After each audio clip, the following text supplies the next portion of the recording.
जहाँ कदर ना हो वहाँ जाना नहीं, जो सुनता नहीं हो उसे अपने दिल की बात सुनाना नहीं, और सच सुनकर जो रूठ जाए तो ऐसे रूठे हुए को कभी मनाना नहीं, जो नजरों से गिर गया हो उसे कभी उठाना नहीं, और अगर जीवन में कभी तकलीफें आए तो उन तकलीफों से मुश्किलों से कभी घबराना नहीं। ऐसे रिश्तों का क्या मोल जो मौसम की तरह बदल जाए, ऐसे रिश्तों को कभी अपनाना नहीं। जानते हो ये लाइनें मेरे मन में आज क्यों आई है? आज इन्हीं लाइनों के साथ मैंने सोचा क्यों ना आपसे कुछ और दिल की बातें की जाए। इन्हीं दिल की बातों के साथ चलिए मैं आपको एक बहुत अच्छा किस्सा सुनाती हूँ। मेरी एक बचपन की सहेली थी जिसका नाम था ग्रीष्मा। ग्रीष्मा दिखने में तो बहुत सुंदर थी, हाँ, लेकिन थोड़ी सी बजनी जरूर थी। आज भी पता हम लोग कितने भी पढ़े लिखे हो गए हैं, कितने भी समझदार हो गए, लेकिन आज भी हमारे लिए जो सुंदरता की परिभाषा है वो केवल क्या है? पतली, लंबी, गौरी। ऐसी लड़की जो है वही सुंदर होगी जिसकी हाइट अच्छी हो, जिसका रंग गोरा हो और जिसकी कमर एकदम पतली हो। बस वही लड़की सबसे सुंदर। हम किसी का दिल नहीं देखते। तो ऐसा ही किस्सा मेरी सहेली के साथ हुआ था। जानते हो मैं आपको ये क्यों सुना रही हूँ? मैं आपको ये इसलिए सुना रही हूँ ताकि कहीं ना कहीं जीवन में कभी आपने भी अगर ऐसा कुछ फेस किया हो तो उस परिस्थिति में याद रखें कि आपको क्या करना है। मेरी सहेली ना शादी की उम्र होते आई थी। बहुत से रिश्ते उसके लिए आते थे, लेकिन उसके मोटापे को देख के वापस लौट जाते थे। उसके माता पिता मुझे आज भी याद है, बहुत अच्छे थे अंकल आंटी। वो हमेशा इसी चिंता में रहते थे कि कभी तो ग्रीष्मा की शादी होगी, कोई तो उसे भी पसंद करेगा।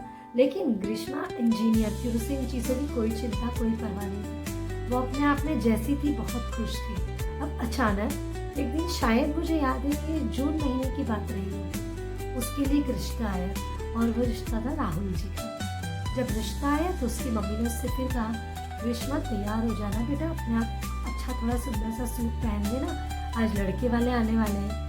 बस ग्रीष्मा का क्या था, हर बार की तरह वो इसी सोच में डूब गई, फिर से आएंगे, फिर से वही रिजेक्शन मिलेगा, फिर से मेरे रंग रूप हेल्थ हाइट को लेके कमेंट्स होगी। तो ग्रीष्मा ने अपने आप को बहुत सादे से लिबास में, एक नॉर्मल सूट में जिसमें वो ऑफिस जाती थी, तैयार किया। शाम हुई, जैसी लड़के वाले आए, बड़ी अदब से सादगी के साथ वो आई, सभी को उससे नमस्ते किया, चाय नाश्ता ऑफर किया।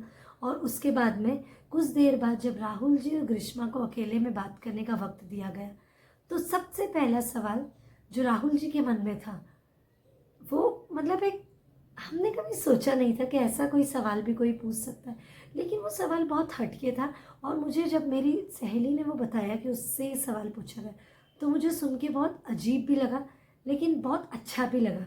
और वो सवाल जानते हैं क्या था?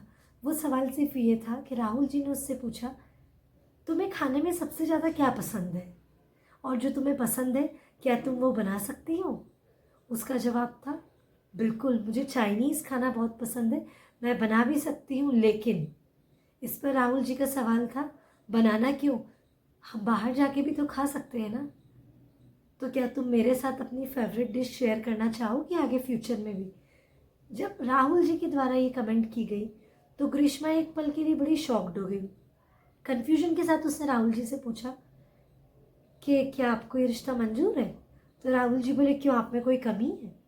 तो ग्रीष्मा ने सिर्फ इतना पूछा, क्यों, आपको मुझसे भी ज़्यादा सुंदर लड़कियां मिल सकती है, आप तो इतने अच्छे हैं, पढ़े हैं, दिखने में भी इतने गुड लुकिंग है, तो फिर क्यों आप मुझ जैसी फुल फैटी लड़की को पसंद करना चाहते हैं? तो राहुल जी ने बोला, भले तुम अभी फुल फैटेड हो, मैं थोड़ा दुबला पतला हूँ, लेकिन हमारी जोड़ी कितनी अच्छी होगी अगर तुम मुझे भी खिला पिला के अपनी ही तरह बना दो, तो फिर हम दोनों एक दूसरे की तरह हो जाएंगे।